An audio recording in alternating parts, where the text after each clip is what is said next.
Hello and welcome to the World Storytelling Café. My name is Alice Morrison and I live in Morocco in the Atlas Mountains, and today I'm going to talk to you a little bit about my life here and some of my adventures, because I am an adventurer by trade. So let us begin.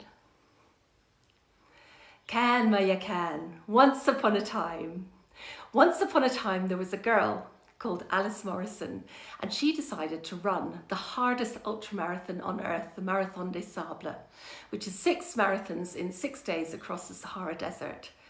There was only a couple of problems. She was living in the Peak District of England, where it rains all the time and it's very cold. Nothing like the Sahara. And secondly, she's a very, very bad runner. I'm a terrible runner. So I decided to make this Marathon des Sables a big thing in my life and to move to Marrakech to train. So on a cold winter's day on the 2nd of January, I packed up all my clothes, my running kit, a few little treats from home like a hot water bottle, which came in very handy, and I moved to Marrakech. And little did I know that that was the first step on a journey that was to mean that I would live in Morocco for 6 years and come to fall in love with the whole country. I'm very greedy. I didn't fall in love with just one man with a pair of flashing dark eyes. I fell in love with the whole country.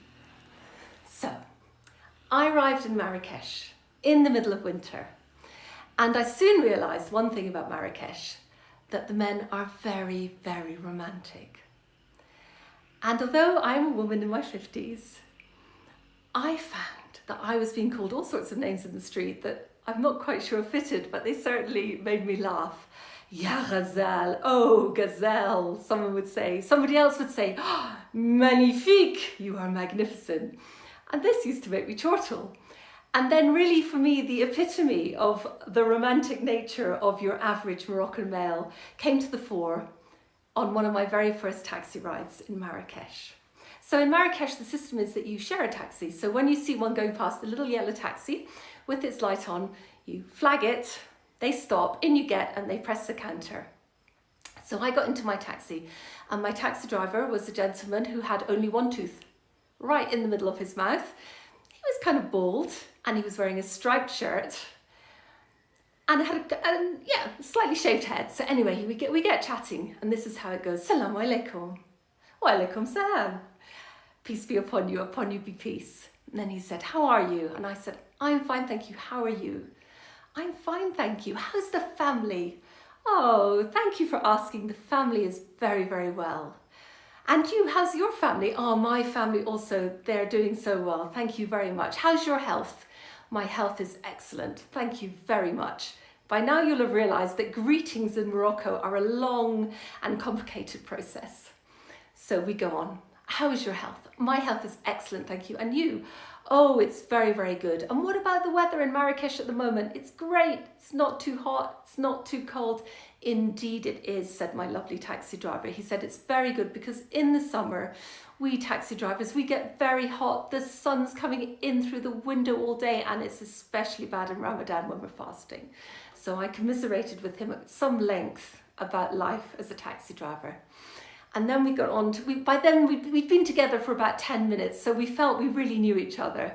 So then we exchanged names, and he was like, excuse me, Lalla, which means auntie or madam, or it's a nice word. It's for an older lady, a bit rude, but it's a lovely word. So he said, excuse me, Lalla. I said, yes. He said, what's your name? I said, my name's Alice. What's your name? And he said, my name is Mustafa. And I said, oh, I'm honored to meet you, Mustafa. I'm honored. And he said, the honour is all mine. And by then, you know, we were really clicking. So then Mustafa said, are you married? And I said, no, I've never been married. And he went, oh. Of course, in this culture, being a woman and not being married is odd, to say the least. And it shows some kind of failure. So I have to always explain this, and it's something I've got used to. But I said, well, Mustafa, no. I'm not married because you men are all mashakil. Mashakil means problems. And he went, oh, no, we're not. We're lovely. And I said, no, men are problems. I'm very happy to be free.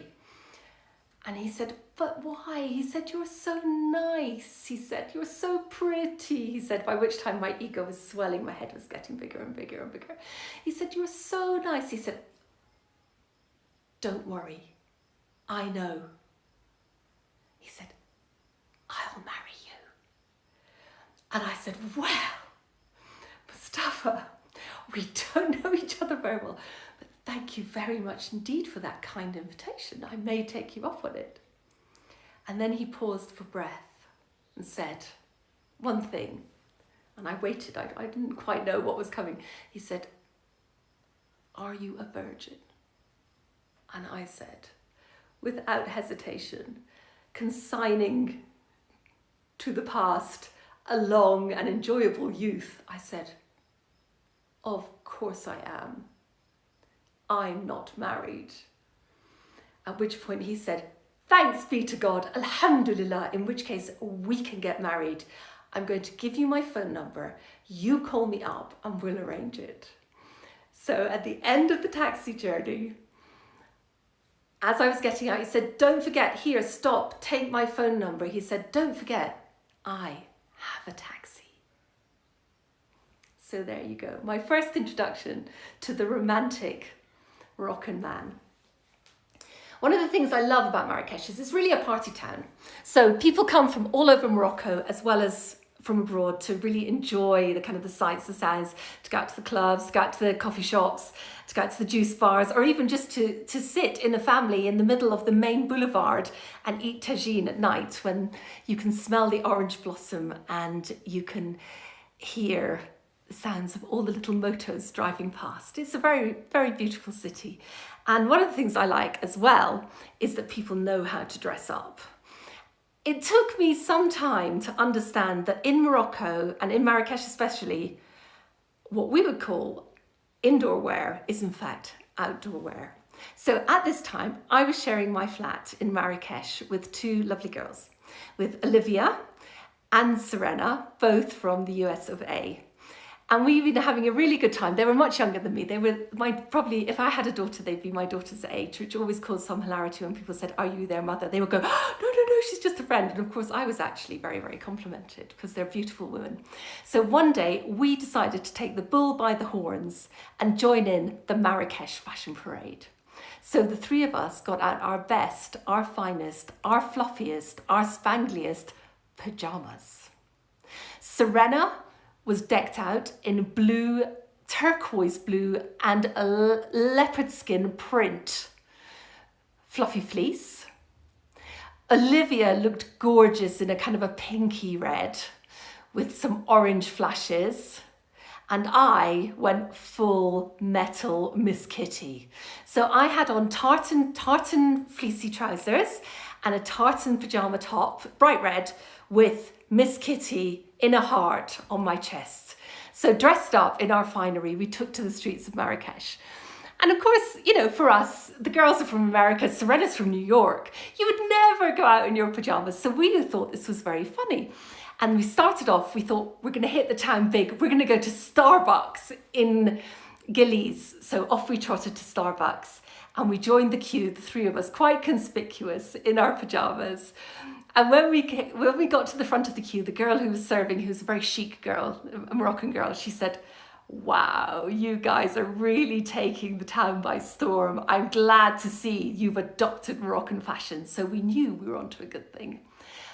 Then, once we'd had our coffees, off we went and hailed a taxi. And again, taxis seemed to rule my life. We got into the taxi and the taxi driver said, oh, you three look so beautiful. And we said, yes, do you like our pajamas? He went, not only are they practical and cozy, they are glamorous. So off we went into Jemaa el-Fnaa, the main square of Marrakech, where you find the people with the monkeys and the snakes and all the stall holders, and it's full of noise and bustle. It's full of smells from the cooking. And we stopped off first to have a fresh orange juice. And once again, we actually got given a free fresh orange juice, which never, ever, ever happens, because we were definitely the chicest girls there. Some Moroccans stopped and took our photographs. Yes, we had arrived. And the whole day was one of just glory. And those fluffy pajamas, they may have looked naff, but we felt glorious in them. And to finish it off, we decided to ride a horse and carriage back home. So the three of us, clad in Miss Kitty, in turquoise and leopard skin, and in shades of pink and orange, rode in an open horse-drawn carriage all the way back to our house, waving like the Queen. And my third tale, my last tale from Marrakech, also has animals in it. And this one is about the Catman. So I have a running friend called Linda, and she owns a riad called Riad Linda right in the centre of the Medina. So she's just behind Jamal Fana. So although I was further up, what we would do is we would run, and one day we would run at my place and one day we would run at her place. And what I loved about running at her place was that we were right in the centre of the bustling city, opposite Jamal Fana, in fact. So we would arrange to meet there, and every morning, because it gets so hot, we'd arrive very, very early, just after dawn. So sometimes we'd still have a bit of a pink streak of sunrise, and we'd meet outside the Koutoubia Mosque. Now the Koutoubia is the highest mosque in Marrakech. It's the most famous one, and it's very, very beautiful. And it's a big square construct, a rectangle with a minaret on top, and then there are always flocks of birds around it, flocks of pigeons. So sometimes you'd arrive, and as you'd arrive, you'd scatter the pigeons and they'd all fly up. The pigeons and doves would fly past the minaret, framed by the palm trees. Every day when we got there, we would see a man who would be at the same time as us. He must have been going to work, commuting to work on his bicycle. And in his pannier, in his front pannier, he had his dog, which is very unusual in Marrakech because not everyone here likes dogs. Dogs have got rabies. And culturally, dogs are not popular. They're considered to be dirty. However, this man obviously loved his dog, and every day he would cycle past in his striped jalaba with his little dog in his pannier. So that's how we would start our run. Then off we would go. Both of us are from Edinburgh. We'd chug along, we'd put the world to rights, chatting. And our run started off, we went around the back of the Koutoubia, we went up one of the big, wide French boulevards flanked on each side by shops and cafes and restaurants. We'd go down one street that had all along the middle were orange trees, and in spring, the smell of orange blossom hits you like a hammer of gloriousness. So there we are, running along, past the National Theatre on one side, past the beautiful station on the other side. We turn left, go up towards the olive trees, and then to the big supermarket on one side. On the other side, this is what we love about Marrakech, there's all the contrasts. On the other side are the camels waiting for the tourists. And at the time we were running, of course, they're being fed, so they're having their breakfast, they're looking very happy. Then we turn left again, run down another wide boulevard past a little park, and sometimes there'd be a gentleman there who's probably in his late 60s, early 70s, and he'd be doing PE. And he always had a couple of barbells, and he'd be there in his shorts and his shirt pushing up his bells, and if we saw him, he'd make us stop every time and just give us a go. He'd be like, how fit are you? We'd be like panting to keep up with him. He's very, very fit. And then, thank goodness, it's coming towards the end of our run because I'm always exhausted.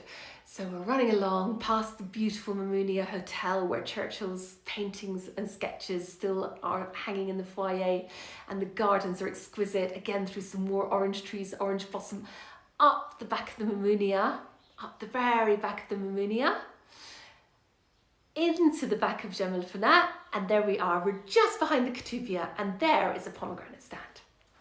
And the lovely stall holder there sells pomegranate and orange juice.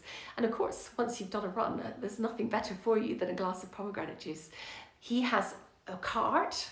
On each side, he has a picture of the king, and he has some beautiful fake flowers framing them, and he's very, very proud of it, and he's very nationalistic. So every time I wanted to take a picture of him, he would hold up his picture of the king beside him, and we'd sit there. So glass of pomegranate juice, he'd use his press the pomegranates, and you'd get this glass of crimson red purpley liquid, just full of delicious sugar. Glug, glug, glug, glug, glug, glug, glug it down.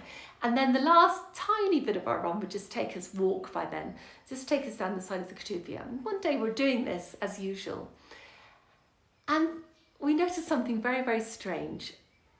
Dozens of cats and dogs started running towards us, all together. like a huge family of cats and dogs, maybe, I don't know, maybe 20, 25 animals in all, and they're running directly towards us. And the dogs had their little tails wagging like this, and the cats were running with their tails up, all excited, and they're all running, and they ran straight past us and down to the left into where there were some box hedges and some low walls. So, I mean, you couldn't resist. We followed behind to see what was happening. And there we saw something which gladdened my heart, because I have a cat and I love cats. And there was one of the traditional water cellars. Now, the water cellars in Marrakech, they used to be a very practical, useful part of the city, because they sold water in goatskin bags to thirsty travellers with little silver cups. And they're always incredibly brightly dressed. They have these huge red hats with lots and lots of spangles and pom-poms on them. And they usually wear a red jalaba, and they've got lots of jangly, tingly bits, and they might beat a drum or a tambourine to get attention, or a bell. And they have these big goatskin bags full of water. And now really they make their money by having their photo taken with travellers and visitors. But in the olden days, you could have a drink from them. So one of these men, all dressed very beautifully in his traditional clothing, was walking, and by then all the animals were following behind him like the Pied Piper. So the animals were trotting along behind him like this. And he took out a big sack of fish guts and fish heads and bits of liver and every single scrap of meat and fish you can imagine, and spread them out for the cats and dogs. And afterwards we talked to him, he said that he loved animals and that he knew that they were hungry. So every single day before he started his shift for the tourists in the square, he would come out to feed the cats and dogs. And I hope that gives you a little flavour of the people and the city of Marrakech. And now let's move on to the second part of my story, which is about the Atlas Mountains, which is where I live now. So follow me, come with me now through my house, because I have something lovely to show you. Here we are. So I decided to move to the Atlas Mountains because I signed up for yet another race, and this was the Everest Trail Race. And as you can imagine, what you really need if you're going to run around Everest is to train in the mountains. And I think you'll see that I found the ideal place. So I am lucky enough to live here. This behind me is the village of Imlil, looking out onto the mountains, many of which are above 3,000 meters high. And my own house is perched overlooking a sea of walnut trees and a river valley. And the walnut trees are just starting to come into bud. And as you can see, we still have snow on our beautiful mountains. So coming to Imlil, I had some reservations about coming here, and as you can imagine, one of the big ones was fitting into a very small community, a very traditional community, after being in a big cosmopolitan city like Marrakech. But I managed to find my little flat where you see me now, in a family compound, and finally my day to move came. Now, what is your big concern when you're moving house? What would you say you worry about the most? Think about it while I put my camera down here so I can be comfortable.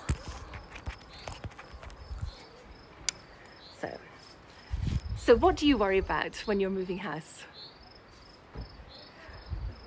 Getting everything cleaned up, making sure you've paid all the bills, making sure that you've booked a delivery man, that you're ready, that you've got everything you need to start off with, all of those things. My main concern when I moved house was, how was I going to get my washing machine, under that box there, up this mountain down there. I love my washing machine. I do a lot of sports. I need it. And that was my main concern. That gave me sleepless nights. But fortunately, help was at hand, because what I soon came to realize, in fact, I realized the minute I got here, was that everything in this area is a community affair. So I arrived with a huge truck loaded with everything I own. Beds, sofas, cooking equipment, fridge, 2 bicycles, and the washing machine. And I'd called ahead to my friend, who's a guide here, Brahim, and said, can you help me with everything I have to do? And he said, Alice, don't worry, leave it with me. You just sit back and relax. Now, of course, there is another cultural difference here, which actually works hugely in my favor, which is that men and women have very different roles. So normally something like moving house would really be the husband's job. And since I don't have anyone, I was really lucky because everybody stepped in and suddenly I had about 12 husbands. So I arrived with this huge truck and we parked down at the bottom of the hill. Now I live up a mule track, so you have to basically bring your mule or yourself up this very, very, very steep mountain to the front gate of our compound with all this stuff. Unfortunately, I'd booked a couple of mules. So the big debate was, where do we put the washing machine on a mule or not? Again, I just did not need to worry. My friend had organized half of the village to come and help me. So when I arrived, this group of about 12 men appeared. And to save face, I thought, I'll have to carry something. So, you know, I took a quite a heavy box and I was struggling up the hill and I managed to get up to the top. So like panting because we're at altitude and I wasn't used to it. So I was like, this heavy box. I got up to the top and the men just looked at me and I was taken aside and they said, you go down to the village and have some tea and we'll sort everything out. And my last image was of my washing machine being loaded onto one of the mules.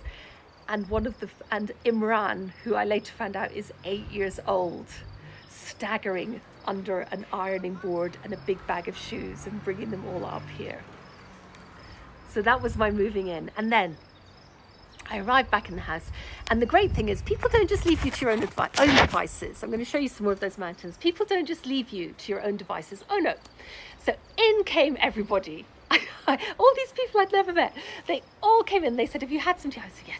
And then they all unpacked all my stuff, put all my rugs on the ground, arranged my furniture, started putting they said, where do you want the pictures? So I had to make immediate decisions about everything. And then Imran came rushing in. Imran is now one of my friends. And he said, Alice, have you seen? Have you seen? I was like, what? He pressed the light switch. And not only do I have a lovely flat, but I have my very own disco lights, because in the sitting room, the lights around the side of the room are pink and blue. So that was my introduction to living here. But I knew that if I wanted to make friends and live here in the community, I'd really have to make an effort because, you know, obviously my lifestyle is very, very different from that of a normal woman in this place. And I did worry about fitting in because the things I do big adventures, I write, I broadcast. Those I think are brilliant and I'm proud of myself and happy to do them. But for the women here, the most important thing is to have a husband, to have a family, to be a really good housekeeper, to be a good cook, to look after everyone and to be a good person. And really, I fail on many of those things. I hope I'm a good person, but those are not my primary things. I don't have a husband and children. I'm a very bad housekeeper. I'm a reasonable cook. So it was all about finding common ground, and someone really helped me with that. And this is someone who became very dear to my heart, and that was the Hajja. So she was my landlady's, and I say was because very sadly she died last year and we all miss her. She was my landlord's mum, and she's 90. And she came up to about here on me. She's absolutely tiny and always impeccably dressed. She'd be wearing a lovely long skirt and top and apron, which is normal here. And of course her foulard, her headscarf, and always in different colours and with flowers. She always looked so pretty. And she took a shine to me. And I have to say, that was so reciprocated. So every single day I'd hear a little on the door, and there she'd be, and she was so small and she's quite frail, so we'd help her into the house and she'd come in. Now at that stage I didn't speak any Tashlahit. I could only say, which is the local language here, I could only say Maman Kadgit, which means how are you, Ishwa Tshwit, which means it's beautiful, you're beautiful. So that was really my limit, and she made it her job to start teaching me the language so that I could talk to the women. And so we didn't really have a language in common, but we had an understanding. And that's one of the lovely things about people, is when you have an understanding, you can communicate even if your language is small. And one day particularly stays in my mind. We came onto this terrace and we were sitting looking at this view. and the sun was shining, and she went, "Vergeest," and I didn't know what it meant. I was like, but I just smiled and said yes. And she took my hand and held my hand in her warm, warm, warm hand, and she said, "Vergeest." And later I came to understand what that meant was, are you comfortable? Because I'm comfortable. I'm happy. I'm content with all my surroundings. And every day she would come in, sit, hold my hand, and say, "Vergeest." The second strand to my becoming accepted within this community, the first strand was definitely the Hajja, because once I had her stamp of approval, things were a bit easier. But the second one was the children. Now, as I said, I'd come to train for this Everest race. And so again, this was culturally, it meant I had to put on my running kit. Now, not shorts, because that really wouldn't work here, but leggings and a t-shirt. And I'd be going out into the mountains and coming back so red and sweaty and exhausted. And they must have just thought I was crazy. But one day I decided, right, one of the things I had to do was weighted step-ups. So I had to put a big weight, some of these, into my backpack. And then I had to step up onto a high step. Now, these steps behind me are not actually high enough. And the only step that is high enough is outside the front door. So I was in such a quandary. So I thought, right, my coach has told me I have to do this. This race is coming up. It's the most difficult race. I have to run for 6 days around Everest at altitude. It's going to be, I climb so much, it's the equivalent of climbing a 10-mile ladder straight up in 6 days. I've got to do this. I've got to do my training. So I got up early-ish in the morning and I thought, I'm just going to have to overcome my embarrassment. And I went outside, put my weight into my rucksack, or my weights into my rucksack, had a piece of paper so I could mark my 500 step-ups. And I was so embarrassed. I felt like such an idiot, really. And anyway, I thought, all right, just do it. So I started. So I'm like, 1, 2, 3, 4. And then I'd not got to 10 when suddenly children started arriving from every corner. And they just joined in. And then the Hajja came, and bless her heart, she joined in at the lower end of the step. And then 2 of the mothers came and they joined in, and we all did this. And then everyone was shouting, "Wahed, Zhouj, Tleta, Arba, 1, 2, 3, 4, as the whole compound, all the women and children in the compound joined me to do my training. And after that, the ice was firmly broken, especially when I brought out my store of lollipops to reward everybody. And the Hajja was the first one in there to grab one. So I quickly came to feel part of this community and to really love the people here, because they're so kind to me and they're so friendly and so funny, and it's easy. They're good neighbours. We have a good time together and we all live together. So it's important. I live above the cow as well, which can get a bit smelly in summer. But really, I think the time when I really felt that I'd entered more deeply into Moroccan life and Moroccan society was last spring, summer, when it was Ramadan. And before, I'm a Christian, so I don't fast, but Muslims all fast between the hours of about 5 o'clock in the morning and 20 to 8 in the evening. And not only do you fast for food, you cannot let anything pass your lips. So you can't smoke, you can't swallow your spit, you can't take medicine, you can't drink. And it's very difficult, actually. It's a very difficult thing to do. And I'd done it for a day or 2 days before, but I'd never done the whole month. But I realized that living here in this small space, it was important that I enjoy the month of Ramadan in the same way as my neighbors and my friends. So I fasted, and it's very interesting how something quite difficult brings you all together. And that whole month for me was difficult, terrible headaches and thirst, but suffering with the community together, especially when it's a suffering, but it's also a offering. You're doing it voluntarily and you're offering something.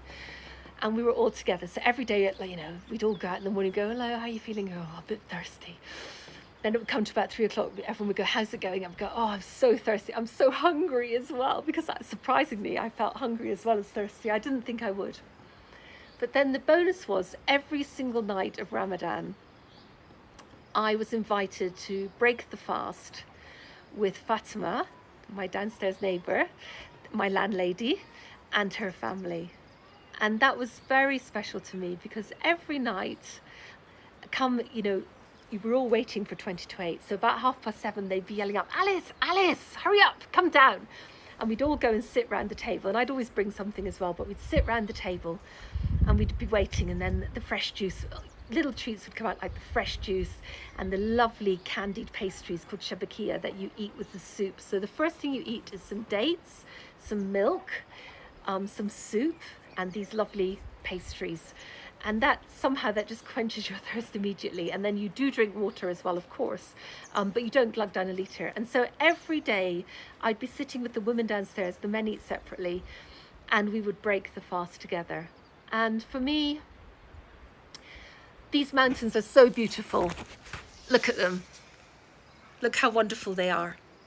And spending that time with the community, actually spending Ramadan with them properly, fasting and then breaking the fast, meant that not only the mountains were beautiful, but also very much the community that I'm part of and the people that I live with. And I feel that they've taken me to their hearts, and I certainly have taken them to mine. Which brings me to the next part and the last part of my story. So come with me again. There's the mountains, a last view for you. I'm sorry, I feel bad taking them away from you. As we're walking through my house, I'm going to pose you a riddle, because the next part of my story is a journeying part. As an adventurer, I have to do adventures. And I've done, recently, 2 very big ones. I became the first woman to walk the length of the Draa River in Morocco, about 1,200 kilometres. And then this year, that was last year, and then this year I joined up the second part and walked the Sahara from Wetchabika down to the Mauritanian border, Guerguerat. And I walked with the same team of people. I walked with 3 Amazigh guides and 6 camels. And my camels all have Scottish names: Hector, Hamish, Hunter, Alistair, Callum and Sausage.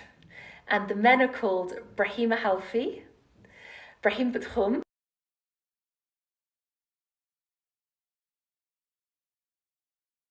and when you're out in the middle of the nowhere, one of the things you do with each other is you tell stories, and particularly with the nomads, you tell riddles. So I'm going to ask you a riddle, and at the end, I'll see if you have the answer. So here we go. I know all the languages of the world, but I walk on my head. What am I? I know all the languages of the world, but I walk on my head. What am I? Now, I hope I don't forget to tell you the answer at the end. Think on it. My expeditions. So the first one, the Draa expedition, I conceived of it because it was a very easy geographical thing to do. It's a river. It starts somewhere, it ends somewhere, and it starts at the Golden Dam in Ouarzazate and it ends at the Atlantic Ocean. And you go through many, many, many different kinds of environments. We started in the mountains of drought, low power. We started in the mountains of drought. We went through the lush oases of the Draa Valley, which is Morocco's kind of date belt. That's where they grow all the dates. We went through the grand dunes of the Sahara, beautiful golden dunes, just like you imagine them, just like you see them in the pictures. And then we ended up in a flat wilderness, usually between 2 ridges of mountains, and that took us out to the ocean. So it was a journey of many different landscapes and many very beautiful landscapes, but also some severe ones. And it was one of those things. Before you do an expedition, you're always trying to sell it, because of course I have to get sponsors and I have to get press interest in order to be able to do these kind of things. So when I was writing my spiel, I was like, I'm Indiana Jones for girls, Indiana Jones for real. I'm going in search of lost cities. I will be battling snakes. I will be crossing the sands. Little did I think I would actually find a lost city. But here's what happened. We'd come to bivouac in a very, very small oasis. There was a group of about 6 palm trees. And we weren't very far from Fumshanna, where there's some ancient rock carvings, which we were going to reach after the next day's walk. So that night we bivouacked. We were in the shelter of we were in a wadi, like a river valley between 2 large ridges. I'd say they were about 500 meters high. So kind of half of Snowdon, I guess, in height, very rocky and barren. And then you had this very pretty little oasis in the middle with just enough water to wash my clothes, which was great, and my feet and myself, which was a luxury. So I'd done all my chores, I'd washed my clothes, I'd washed myself, and it was getting towards dusk. And I thought, right, I'm going to walk up the ridge and see, up to the ridge beside me, and see if I can get some signal, because I haven't had mobile signal for 3 days and I want to call my mum. So I walked up to the ridge and it was a real scramble. It was proper like hands, on the rocks, and I hadn't got proper shoes on, but I had sandals on. I'm like clambering up these rocks and up all this shale, and everything's falling down below me, and I'm thinking, oh. I get to the top and the sun's quite low in the sky by this time. It's really about to set, and I'm sitting there WhatsApping my mum. Hello, Mum, how's it going? I've got 1 bar of signal. And I look up, and my eyes are kind of a little bit unfocused because I've been looking at my mobile like this. I look up and I think, that looks like a building. It's a bit odd. Now, all during our journey, we'd come across nomadic encampments, and they're very obviously nomadic. There's round walls where you'd put a tent inside, or you might have a covering over it, and a place for the sheep. But this was quite clearly a building. It was 4 square, it had a door, and in fact, there was another one next to it. So I went up and had a closer look, and I thought, these are definitely buildings. And I couldn't see very much because the sun was really coming down by that point, but I could see there was enough to show me that there were buildings spread out in a kind of organised fashion. I thought, well, this is some kind of a town. I didn't know this was here. Anyway, so I went back down to the bottom. I said to the boys, do you know of a town up on the top, an old town? They went, no. And then the next day, Jean-Pierre, who was our expedition organiser and who's been working in that area for 40 years and knows everything there is to know, he'd come to meet us because he wanted to show me the 4,000-year-old rock carvings, which were just a few kilometres down the road towards Fumshanna. So I said, Jean-Pierre, did you know there's a town on top of this hill? And he went, no, there isn't. I said, no, there is a town on top of this hill. Come and see with me. I'm sure there is. But because I'd only seen it in the dark, I didn't really know the extent of it. So anyway, so Jean-Pierre said, avec grand plaisir. He's very flamboyant Frenchman. So this time I put proper shoes on, and we clambered up the hill again. Clamber, and got to the top. And we had full daylight and a fantastic view, and from there Jean-Pierre and I could see that this town or city stretched across 3 hillsides and quite clearly had streets. You could see the ruins of big buildings and smaller buildings. It was absolutely obvious that this wasn't just an encampment or some kind of very small thing. And Jean-Pierre said, Jean-Pierre, have you heard of this before? And he said, no, I haven't. This is the first time ever. I've never seen anything like it. And we think we found a lost city because he's been working there for 40 years and there's been no sign of it. It's not marked on the map. And now all that remains for me to do is to go back and see if I can get an archaeologist to come and dig with me and see what we can find. But from speculation, we worked out, we think it must be connected to the rock paintings, which are further down the road. I mean, it makes no sense otherwise.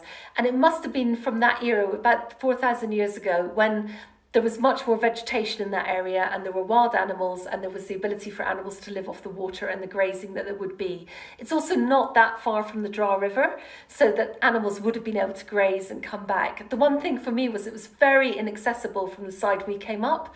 There was no way you could get an animal up there or get a load up there. But actually on the other side of the hill, there was a much flatter slope, so you could assume that they would come up that. And we could see that there had obviously been some kind of fortification built.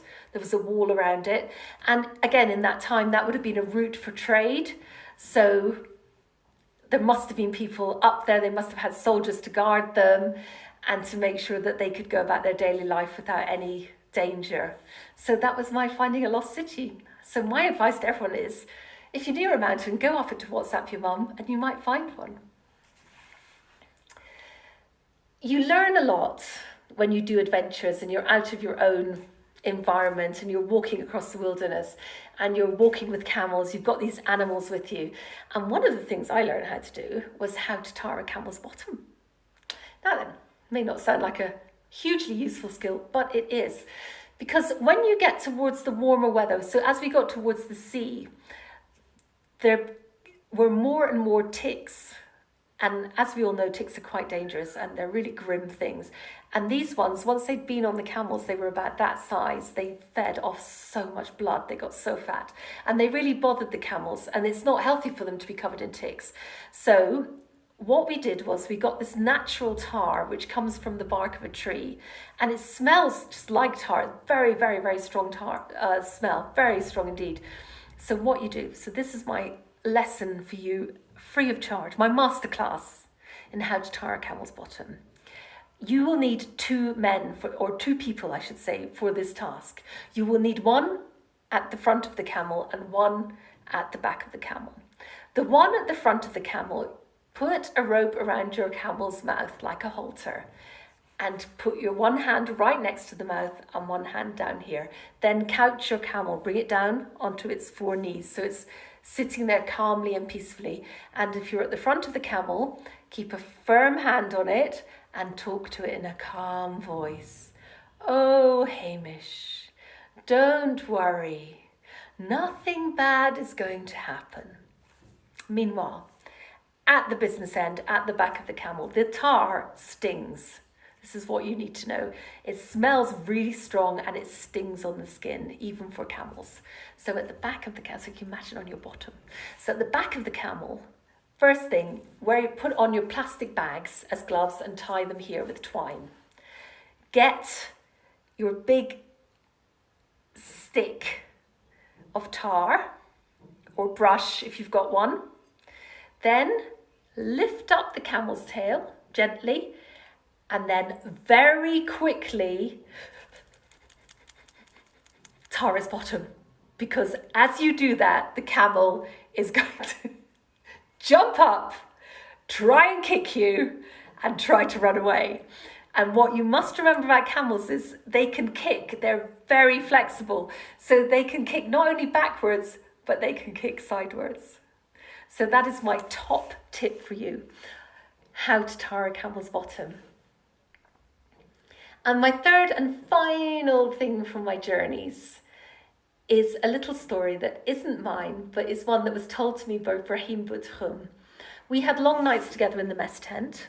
I've already mentioned the riddle and I haven't forgotten. I will be coming back to the answer. And in those times we would tell stories, tell jokes, tell riddles.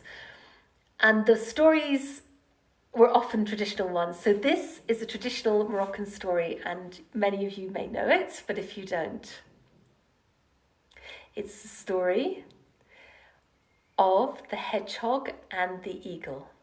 Now, al-Qanfud. Usually, al-Qanfud, the hedgehog, is with the wolf, al-Dib, and al-Qanfud is the clever one, and the wolf, al-Dib, is the stupid one.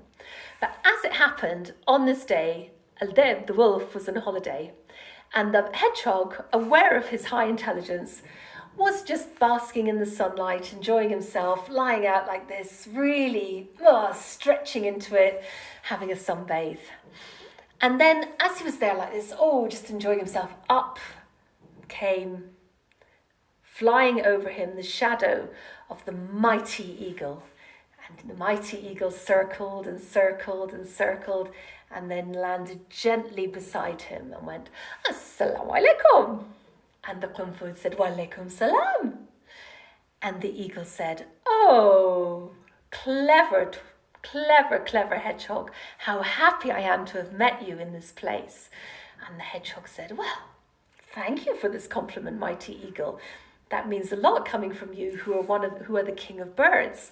And the mighty eagle said, yes, he said, I am the king of birds, but I do not have knowledge like you do. You are the learned one amongst the animals.